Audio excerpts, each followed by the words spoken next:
Hello everyone, आज हम लोग डिस्कस कर रहे होंगे कि एनडीए के लिए हम कैसे प्रिपेयर करें सेकंड पेपर के लिए। पहले पेपर के लिए हमने वीडियो बनाया है, उसको अपलोड किया, अगर आपने नहीं देखा जाके देख लीजिए, ठीक है। तो अब हम जो है दूसरे पेपर के लिए डिस्कस करेंगे, पूरी स्ट्रेटजी डिस्कस करेंगे, क्या कैसी है बुक, हमें कौन सी पढ़नी है, कितनी कट ऑफ जाती है, कितना मार्क्स हमें किस सब्जेक्ट में चाहिए, सारी चीज़ें डिस्कस करेंगे।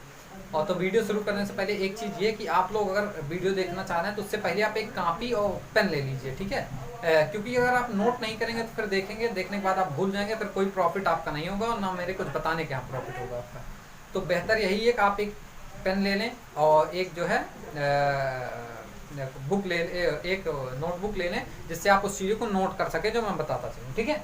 तो हम क्या डिस्कस करने वाले हैं, how to study for NDA written exam at home. अब रिटन एग्जाम के लिए हम एनडीए में होम पे, मतलब घर पे, मान लो अभी तो पेंडेमिक चल रहा है, हम लोग बाहर कहीं नहीं जा पा रहे हैं, या जो बच्चे ऑनलाइन नहीं ले पा रहे हैं, मतलब वो कैसे तैयारी करें, ठीक है। और बोर्ड का भी अभी कोई पता नहीं है क्या होना है क्या नहीं है। तो आप जो बोर्ड मतलब दे रहे हो, बोर्ड वाले भी इस पेपर को दे सकते हैं, क्योंकि 12th अपीयरिंग में भी दिया जा सकता है इसको। तो उसके लिए हम कैसे तैयारी करें, यही आज हम लोग बात करेंगे, ठीक है। तो पहली चीज क्या हमको डिस्कस करनी है, पेपर 1 के ऊपर हमने बात कर ली है, जो मैथमेटिक्स होती है। अब पेपर 2 के बारे में बात करें, ठीक है। पेपर 2 जो होता है आपका, उसमें 3 चीजें आती है, 3 सब्जेक्ट आते हैं। पहली चीज जो उसमें आती है वो होती है आपकी इंग्लिश, ठीक है। इंग्लिश आती है। इंग्लिश कितने नंबर की आती है, 200 नंबर की इंग्लिश आती है आपकी, ठीक है। 200 नंबर की इंग्लिश आती है। 200 नंबर की साइंस आती है, ठीक है। 200 नंबर साइंस, 200 नंबर पूरी साइंस आती है आपकी। और 200 नंबर का आपकी जीएस आती है, ठीक है, जीएस, ठीक है। और टोटल मार्क्स कितने होते हैं, 600, ठीक है। 200 इसके, 200 इसके, 200 इसके, तो टोटल जो है पेपर जो सेकंड होता है वो 600 नंबर होता है, ठीक है। तो अभी मतलब हमने डिस्कस करेंगे आप कि किस तरीके से हमें कौन कौन सा सब्जेक्ट पढ़ना है, कौन कौन सा टॉपिक इंपॉर्टेंट है, कौन कौन से टॉपिक करना है, कहाँ से करना है, किस तरीके से करना है, ये सब चीज़ें हम लोग बात करेंगे, ठीक है। तो पहली चीज़ हम इंग्लिश के लिए बात करते हैं, इंग्लिश के लिए क्या करें, हम कैसे करें, क्या हमारे लिए सही है क्या नहीं सही है, ठीक है। तो पहली चीज क्या करना, प्रीवियस 10 ईयर पेपर सभी सब्जेक्ट के, चाहे इंग्लिश हो चाहे मैथमेटिक्स हो। उस वीडियो में मैंने बताया था कि किस तरीके से इंग्लिश के लिए प्रीवियस ईयर पेपर इंपॉर्टेंट, ठीक है। साइंस आपको करना, साइंस के लिए भी प्रीवियस 10 ईयर पेपर करना, और साथ ही साथ आप जो है ये आप देख रहे होंगे जीएस के लिए भी प्रीवियस 10 ईयर पेपर बहुत इंपॉर्टेंट। अब प्रीवियस 10 ईयर पेपर करना कैसे, मतलब पहले ये तो ठीक है हमें प्रीवियस 10 ईयर पेपर चाहिए, लेकिन उसे करना कैसे वो आज हम डिस्कस करेंगे अभी, ठीक है। प्रीवियस 10 ईयर पेपर के लिए पहले क्या करना है, पहले पेपर लेना है, ठीक है। प्रीवियस 10 ईयर पेपर लिए, उसको आपने देखा, पेपर को पलटा, पेपर को मतलब क्या है उस सब्जेक्ट में, क्या कैसे क्वेश्चंस आ रहे हैं, क्या मतलब मैं क्वेश्चन कर पा रहा हूँ, कितना क्वेश्चन मैं और करूँ तब पेपर सही से हो पाएगा। तो यही सब चीज़ें हम लोग डिस्कस करेंगे, ठीक है। तो आइए डिस्कस करते हैं हम। तो आइए हम लोग इसको डिस्कस करते हैं, ठीक है। तो डिस्कस करने से पहले हम लोग पहले ये आप लोग जान लिया होगा कि सब्जेक्ट कौन कौन सा आपने आराम से देख लिया होगा, ठीक है। तो अब हम इसको डिस्कस करेंगे किस तरीके से क्या है, ठीक है।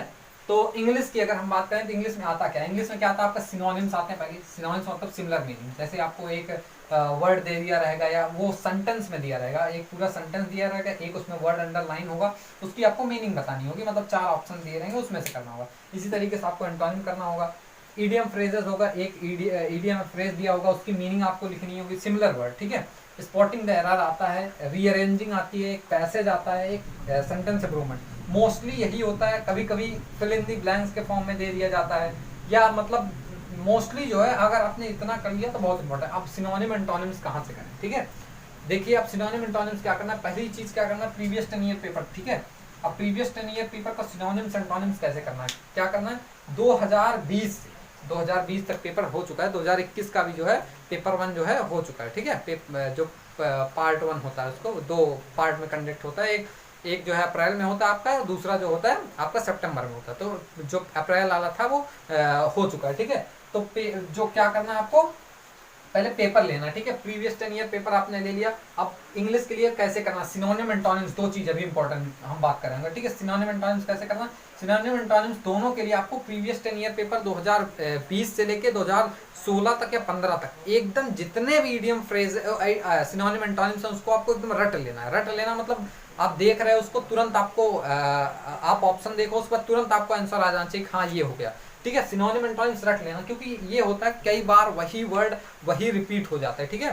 जैसे कुछ चीज़ें हैं, कोई वर्ड है उसको रिपीट कर दिया जाए, बस उसके ऑप्शन शायद चेंज हो जाएं, या ऑप्शन जो है उसको उठा के दे दिया जाए और उसके बाद जो है आपको आंसर देना हो। तो इसी तरीके से बस उसी को घुमा फिरा के चीज़ें करते हैं, ठीक है। तो इंपॉर्टेंट ये है कि हम इसको पहले ये दोनों चीज़ें हमें रटनी होनी चाहिए। क्या सिनोनिम एंटोनिम्स हमको कहाँ से करना है? सिनोनिम एंटोनिम्स हमको प्रीवियस 10 ईयर पेपर से करना है, ठीक है। सिनोनिम एंटोनिम्स हमें प्रीवियस 10 ईयर पेपर से कर लेना। अब ईडियम फ्रेज की बात आती है, ईडियम फ्रेज हमें कहाँ से करना है? ईडियम फ्रेज बहुत इंपॉर्टेंट है। इसके पहले 2018 से करीब ईडियम फ्रेज आने शुरू हुए। 2018 में शायद 5 क्वेश्चन आए थे, 2019 में 5 क्वेश्चन, और इस बार जो 2021 का हुआ, 2020 में भी शायद 5 क्वेश्चन आए थे, लेकिन 2021 का जो हुआ इसमें 10 क्वेश्चन आए पहले पार्ट में। तो हो सकता है दूसरे पार्ट जो है उसमें भी इंपॉर्टेंट है, ये बहुत इंपॉर्टेंट रोल प्ले कर रहा है, ठीक है, 10 नंबर का। तो ईडियम फ्रेज करना कहाँ से? अब आपके पास कोई भी बुक हो, ठीक है, कोई भी मतलब एक बुक होनी चाहिए जिसमें ईडियम फ्रेजेस दिए हों। जैसे मैंने कहाँ से किया था, मैं आपको दिखाता हूँ कि ईडियम फ्रेज मैंने कहाँ से किया था, ठीक है। तो मेरे पास ये इंग्लिश की एक बुक थी, ये एसएससी के लिए खास करके होती, ये लोग इसको प्रिपरेशन करते हैं। ये नीतू मैम की किताब है, केडी कैंपस की, ठीक है। तो इंग्लिश की मैंने इसको कैसे किया था, ईडियम फ्रेज सेक्शन खोल के मैं दिखाता हूँ आप लोगों को। ईडियम फ्रेज जैसे आपको दिखाता हूँ मैं कि ईडियम फ्रेज करना कैसे, मैंने कैसे किया था ईडियम फ्रेज, तो आपको ज़्यादा बेहतर तरीके से चीज़ें समझ में आएंगी, ठीक है। तो ईडियम फ्रेज इसमें, एक मिनट, ईडियम फ्रेज जो है आप ईडियम फ्रेज तो मतलब कौन कौन सी ईडियम फ्रेज इंपॉर्टेंट जानते हैं आपको? जैसे किसी कलर का नाम आ गया, ठीक है, जैसे कोई ग्रीन रूम आ गया, तो ग्रीन रूम एक इंपॉर्टेंट ईडियम फ्रेज है, तो ये इंपॉर्टेंट होता है, ठीक है। अब आओ दिखाता हूँ मैं तुम्हें ईडियम फ्रेज कैसे करना, ठीक है। जैसे ईडियम फ्रेज हो गई आपकी, जैसे ये एक हो गई आपकी एकाइल सिल्स हो गई, ठीक है, ये ऐड फ्यूल टू फायर, ये आप इन चीज़ों को रटना पड़ेगा, ठीक है, करीब 350 होंगे, रटना पड़ेगा। अब इसको रटना पड़ेगा, जैसे मैंने कुछ मुझे डिफिकल्ट लगे थे, ये देखो मैंने टिक कर लिया, ठीक है। अब यहाँ पे देखो, यहाँ पे ये वाला डिफिकल्ट लगा, ये डिफिकल्ट लगा, ये डिफिकल्ट लगा, तो मैंने इसको तकरीबन कर लिया था, ठीक है, इसको पूरा मतलब कर लिया था मैंने, ये ईडियम फ्रेज इतना कर लिया। अगर आपने इतनी ईडियम फ्रेज रट ली, मतलब इतनी, मतलब किसी भी बुक से, मतलब कोई स्पेशल बुक नहीं रेफरेंस करना आपको कि ये करनी, वो किसी भी एक किताब से अगर आपने इतने क्वेश्चन इतने रट लिए, 350 करीब हैं इसमें, या आगे भी हैं, जितना भी आपको करना, एक बार आपने रट लिया ना, तो आप आराम से जो है ईडियम फ्रेज अगर 10 आ रहे हैं तो 6-7 आप कर लोगे। जैसे कई बार आपको उसमें से मतलब जो आपने रटा है या आपने किया उसमें से नहीं आ रहे हैं, लेकिन आप उसके मीनिंग या एनालिसिस आपको इतनी डेवलप हो जाएगी कि आप जो है उसको कर लेंगे, ठीक है, ईडियम फ्रेज आप कर लेंगे, ठीक है। तो ईडियम फ्रेज आपने कर ली। अब जो है आगे हम बात कर रहे हैं कि किस तरीके से और हमें करना है। स्पॉटिंग द एरर आता है एक, ठीक है, स्पॉटिंग द एरर, ये आप लोग देख रहे होंगे, स्पॉटिंग द एरर ये भी बहुत इंपॉर्टेंट चीज़ है, ठीक है। स्पॉटिंग द एरर पहले 10 नंबर का आता था, अब शायद 5 ही नंबर का कभी आता, 5 क्वेश्चन आते थे, 5 नंबर का नहीं, ठीक है, 5 क्वेश्चन आते थे इसके। तो स्पॉटिंग द एरर भी बहुत इंपॉर्टेंट है, ठीक है। स्पॉटिंग द एरर मतलब आपको क्या, कहाँ से आती है spotting the error? Spotting the error आपको कहाँ से आती है? डायरेक्ट इनडायरेक्ट से आती है, ठीक है, डायरेक्ट इनडायरेक्ट से आती है, ठीक है, डायरेक्ट इनडायरेक्ट से आती है, ठीक है। और आपको उसके बाद वॉइस हो गई, मतलब एक्टिव वॉइस, पैसिव वॉइस, यहाँ से आपकी आती है, ठीक है। और कहाँ से आती है आपको प्रीपोजिशन जो होता है, प्रीपोजिशन मतलब कौन से वर्ड के साथ कौन सी प्रीपोजिशन जाएगी, वहां से आपको पूछ लिया जाता है। तो स्पॉटिंग द एरर यहीं से आता है। उसके बाद रीअरेंजमेंट आता है, ठीक है, रीअरेंजमेंट 2 तरीके का रीअरेंजमेंट आता है। एक जो है आपको पैसेज बेस्ड होगा, जैसे मतलब शुरू में कुछ चीजें दी हो गई होंगी, उसके बाद उसको करना होगा, तो इस तरीके से भी आता है, ठीक है। तो रीअरेंजमेंट इस तरीके से होता है। और एक कुछ सेंटेंस होगा, उसको भी अरेंज करने दे दिया होगा, इसी 2 तरीके से होता है, ठीक है। एक पैसेज वाला आता है, एक जो है दूसरा वाला जो होता है आपका, वो इस तरीके से अरेंजमेंट होता है, सेंटेंस दिया रहेगा उसको अरेंज करना होगा, ठीक है। अब और क्या आता है आपको? पैसेज आता है, ठीक है। पैसेज भी एक बहुत इंपॉर्टेंट है, क्योंकि पैसेज से मतलब 5 क्वेश्चन आते हैं, और आराम से आप पढ़ के बेसिक चीजें पढ़ के आप पैसेज भी आराम से कर सकते हो। उसके बाद और भी क्या आता है? सेंटेंस इंप्रूवमेंट आता है, सेंटेंस इंप्रूवमेंट। अब सेंटेंस इंप्रूवमेंट मतलब समझ रहे हो, जैसे कोई पूरा एक सेंटेंस दे दिया होगा, उसमें आपको एरर, जैसे आपको कोई भी सेंटेंस होगा, जैसे मतलब अगर मान लूँ you has done this work, ठीक है, तब यहाँ पे हैज गलत है, हैज की जगह क्या होगा? You have done this work, ठीक है, क्योंकि यू का प्लूरल वर्ब। तो इस तरीके से सेंटेंस इंप्रूवमेंट आता है। तो इंग्लिश हमको करना क्या, मतलब ये चीजें तो आती है इंग्लिश के लिए, जैसे मतलब इंग्लिश बहुत लोगों के लिए, यूपी बोर्ड के बच्चों के लिए खास करके बहुत दिक्कत होती है इंग्लिश करने में, ठीक है। तो इंग्लिश क्या करना, पहले रटना ईडियम फ्रेज, और ये फिर आपको मतलब थोड़ी सी एनालिसिस पे ज्यादा जाना, क्योंकि इतने कितने भी ईडियम आप फ्रेज रट लो, सिनोनिम एंटोनिम्स रट लो, मतलब नहीं होता। तो तो एनालिसिस पे मतलब जैसे मतलब ये वाला ऑप्शन पढ़ा आपने या मतलब एक क्वेश्चन पढ़ा उसके 4 ऑप्शन है, ये वाला हो सकता है, या मतलब कुछ एनालिसिस से आप उसको करेंगे तभी ज़्यादा हो पाएगा, लेकिन आप कितना भी रट लीजिए इतनी आसानी से नहीं होगा। ठीक है, तो बेहतर यही आप एनालिसिस से करें तो ज़्यादा बेहतर है। ठीक है, अब हम पढ़ते हैं साइंस की तरफ। ठीक है, साइंस कैसे करना, किस तरीके से आपको करना है। तो साइंस के लिए जो इम्पोर्टेंट चीज़ें हैं वो आपने मतलब एक्स्ट्रा नहीं पढ़ना कि आप एनसीईआरटी फिर से उठा के पढ़ने जा रहे हो, 9th की एनसीईआरटी फिर से पढ़ने जा रहे हो, 10th की एनसीईआरटी फिर से पढ़ने जा रहे हो, 11th की एनसीईआरटी, 12th की एनसीईआरटी आपको नहीं पढ़नी। ठीक है, एनसीईआरटी नहीं पढ़ने क्या करना, हमने पढ़ रखा है 9th में हमने एनसीईआरटी पढ़ रखी, 10th में हमने एनसीईआरटी कर रखी, 11th में एनसीईआरटी कर रखी, 12th में तो एनसीईआरटी हमने कर रखी। तो क्या करना, मतलब अगर आपको याद है जितना वो ठीक है। ठीक है, उसके साथ साइंस में क्या करना, जितना भी आपको याद है एनसीईआरटी वही उतना ठीक है। ठीक है, अब उसके बाद क्या करना, अब जैसे मोस्ट ओनली क्या आता है साइंस में, साइंस में मतलब आपको ये नहीं न्यूमेरिकल पार्ट आप करने, फिजिक्स से न्यूमेरिकल नहीं आता, मोस्टली थ्योरी आपको करनी। ठीक है, क्या करना, थ्योरेटिकल पार्ट, जो भी इसमें थ्योरेटिकल पार्ट है उसको करना। जैसे मतलब आपको फिजिक्स है, फिजिक्स में तो बहुत ज्यादा न्यूमेरिकल्स है तो आपको न्यूमेरिकल नहीं करना, मोस्टली क्या करना, थ्योरी करना। अगर आपको फार्मूला याद है तो आप फार्मूला भी कर लीजिए। ठीक है, बहुत इंपॉर्टेंट होते हैं, क्योंकि आप फार्मूला याद होगा तो फार्मूले से कितने न्यूमेरिकल बेस्ड 1-2 क्वेश्चन आते हैं उसको भी आप कर सकते हैं, और भी चीजें आप मतलब थ्योरेटिकल क्वेश्चन भी फार्मूले के बेसिस पे कर लेते हैं। फार्मूला याद है या मतलब मोस्टली आप थ्योरी पे कंसंट्रेट कीजिए, फार्मूला याद है तो अच्छी बात है, नहीं तो है क्योंकि मतलब अगर मतलब 200 नंबर का आती है तो 170-80 नंबर के मतलब आपको तो बेसिक से क्वेश्चंस मिल जाएंगे जो कि मतलब आपको सिर्फ थ्योरेटिकल बेस्ड होंगे। 3 से 4 क्वेश्चन न्यूमेरिकल बेस्ड आते हैं बस, वो ज्यादा वो भी इंपॉर्टेंट नहीं होते। मतलब आप अगर करना चाहोगे तो उसे भी बेसिक फार्मूले पे होते, जैसे आपको रेजिस्टेंस निकालने के दे दिया गया, V equals to I R, Ohm's law आप जानते हैं, पोटेंशियल V दिया रहेगा, आपको करंट आई दी रहेगी, तो रेजिस्टेंस निकालना है तो आराम से आप निकाल सकते हो। तो उसमें भी कोई मतलब हार्ड क्वेश्चन नहीं आता है। रेजिस्टेंस की इक्विवेलेंट करना आना हुआ कि इसका इक्विवेलेंट रेजिस्टेंस क्या हो, वो भी आसान। और सबसे इंपॉर्टेंट बायो कहाँ से करना है। ठीक है, फिजिक्स केमिस्ट्री जैसे पीसीएम बैकग्राउंड वाले जो बच्चे वही मोस्टली एनडीए की तैयारी करते हैं, जो उनको बायो कहाँ से करना, बायो कहाँ से करना आपको जानते हो, क्लास 9 की जो बायोलॉजी उसमें एक चैप्टर होगा क्लासिफिकेशन ऑफ स्पीसीज। ठीक है, स्पीसीज या है क्या, मुझे चैप्टर का नाम नहीं याद आ रहा है। क्लासिफिकेशन ऑफ स्पीसीज जो है मतलब चैप्टर शायद 8 या 9 है बायोलॉजी का, तो उसको आपको करना है। ठीक है, क्लासिफिकेशन मतलब मोनेरा, प्रोटिस्टा, प्लांटी, मतलब आपको फंगी, ये सब चीजें उसमें है, जैसे थेरोफाइटा, ब्रायोफाइटा, ये तमाम तरीके की चीजें उसको कर लेना, क्योंकि वहां से हर साल क्वेश्चन आने आना है, 1-2 क्वेश्चन तो जरूर आना है। ठीक है, बहुत इंपॉर्टेंट है ये। ठीक है, अब उसके बाद क्या करना आपको, ये आपने साइंस कर ली। ठीक है, अब जीएस की बात हम कर लेते हैं। जीएस के लिए भी क्या करना, सबके लिए मतलब तीनों के लिए पहले प्रीवियस ईयर तो करना है, प्रीवियस ईयर देखना उस तरीके किस तरीके क्वेश्चन आ रहा है, उसी ट्रेंड पे हमें मतलब अपनी स्टडी को कंटिन्यू करना है। ठीक है, तो जीएस के लिए क्या करना है, रीड प्रीवियस ईयर पेपर, आपको तो पता ही है। ठीक है, पहले रीड प्रीवियस ईयर पेपर, क्योंकि इसके लिए खास है, क्योंकि इसका जो सिलेबस है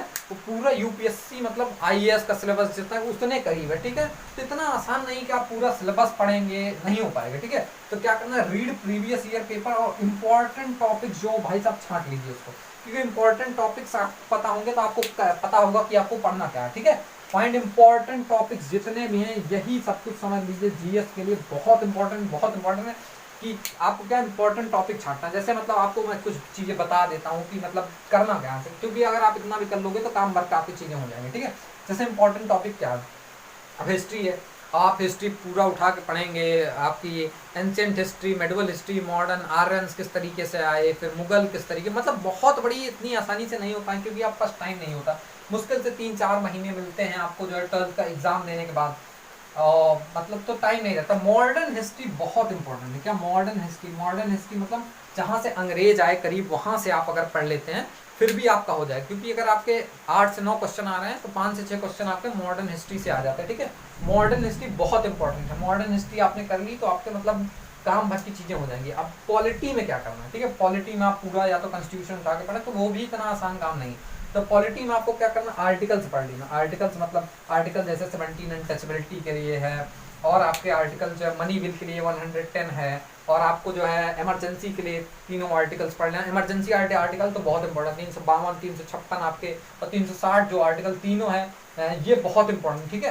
उसके बाद रोल ऑफ मतलब role of power of president, ठीक है, प्रेसिडेंट कैसे इलेक्ट होता है, प्रेसिडेंट के इलेक्शन की प्रोविजन किस आर्टिकल में दी गई है, ये चीजें अगर आपने कर ली ना बहुत इंपॉर्टेंट, क्योंकि प्रेसिडेंट से चीजें क्वेश्चन आती है, उसके पावर्स क्या है, वो कब जो है डिसॉल्व कर सकता है, ये सब चीजें, ठीक है। और प्राइम मिनिस्टर आपने पढ़ ली, प्राइम मिनिस्टर कैसे इलेक्ट होता है, कैसे प्राइम मिनिस्टर को डिसमिस किया जाता है। और वाइस प्रेसिडेंट के प्रेसिडेंट साथ आपको वाइस प्रेसिडेंट पढ़ना, वाइस प्रेसिडेंट किसको रेजिग्नेशन दे सकता है, या प्रेसिडेंट किसको, अगर आपको उसको रिजाइन करना हो तो कैसे रिजाइन करेगा, प्रेसिडेंट को हटाना है किस तरीके से हटाना है, इम्पीचमेंट प्रोसेस क्या होती है, तो यही सब चीजें इंपॉर्टेंट है, ठीक है। पॉलिटी में क्या आर्टिकल पढ़ना, पावर ऑफ प्रेसिडेंट और लोकसभा राज्यसभा, ठीक है, सबसे इंपॉर्टेंट आर्टिकल होता है इसमें, ठीक है।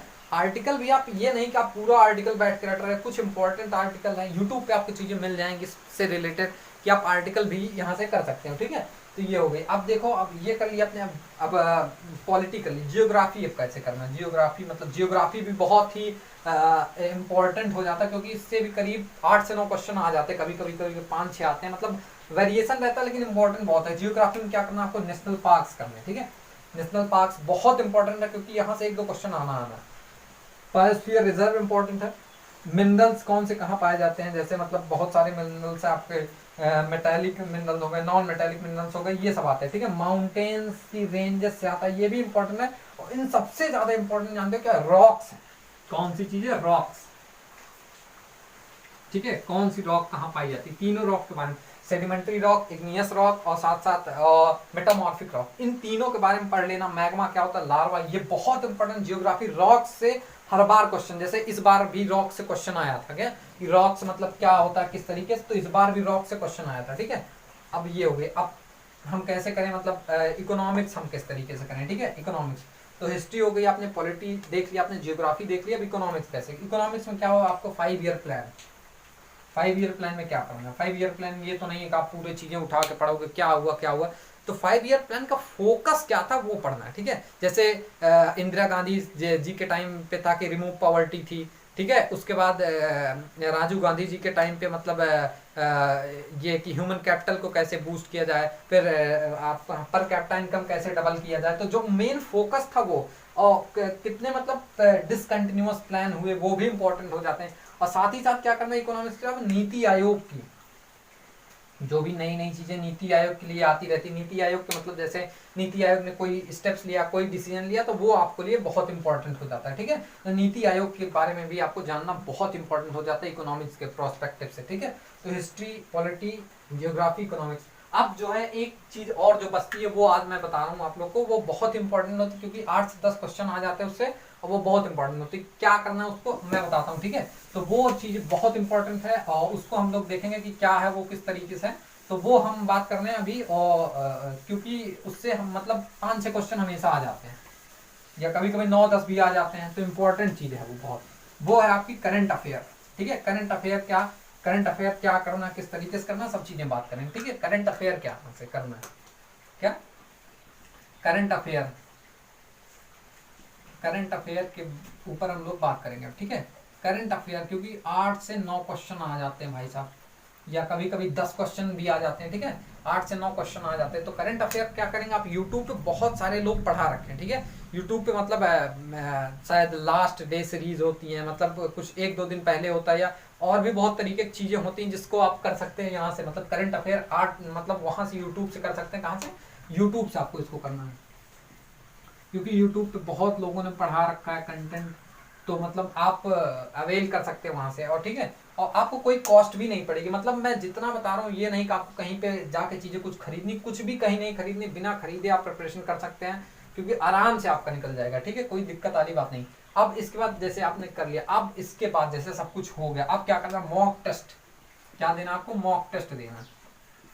मॉक टेस्ट कितने देने, 8 से 9 मॉक टेस्ट हो जाए, या मतलब 7 से 8 भी चलेगा, 7 से 8 मॉक टेस्ट अगर आपने दे दिए तो वो सफिशिएंट है। मॉक टेस्ट मतलब आप एक मॉक टेस्ट आप जो है जब प्रिपरेशन शुरू कर रहे हैं तो उस समय आप दे दीजिए, ठीक है।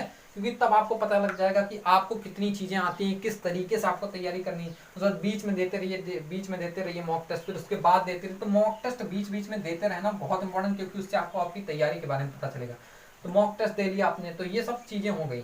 तो इस तरीके से आप तैयारी कर सकते हैं। और मॉक टेस्ट लेना कहाँ, टेक्स्ट बुक पे आपको मिल जाएगा, ग्रेड अप में मिल जाएगा आपका, या गोरिल्ला ऐप पे, बहुत सारे ऐप्स हैं, मतलब आप कहीं से भी कर सकते हैं। तो जितनी भी प्रिपरेशन मैंने चीजें बताई आपको, कहीं से भी एक भी रुपए की चीज खरीदनी नहीं है, आप घर बैठ के प्रिपरेशन कर सकते हैं और आराम से मतलब इस एग्जाम को क्रैक कर सकते हैं। अब थोड़ा सा एक बार हम जल्दी से मार्क्स के ऊपर डिस्कस कर लेते हैं, कितने कितने मार्क्स अगर आ जाते हैं तो हमारी एक बेहतर हो जाती है। आपको जो टोटल मार्क्स चाहिए करीब वो आपके 480 हो या 70 हो, मतलब जो ओवर ऑफ सिलेक्शन के लिए आपको चाहिए 750, बहुत ही मतलब इतना आ गया तो आपका सिलेक्शन हो जाएगा, ठीक है।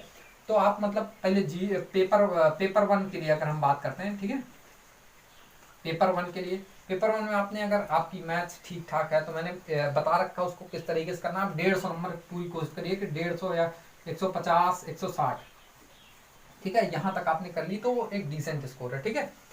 अब कर ली, ठीक है। अब उसके बाद क्या, पेपर 2 में जो है, अब इसमें पेपर 2 में किस तरीके से करना है।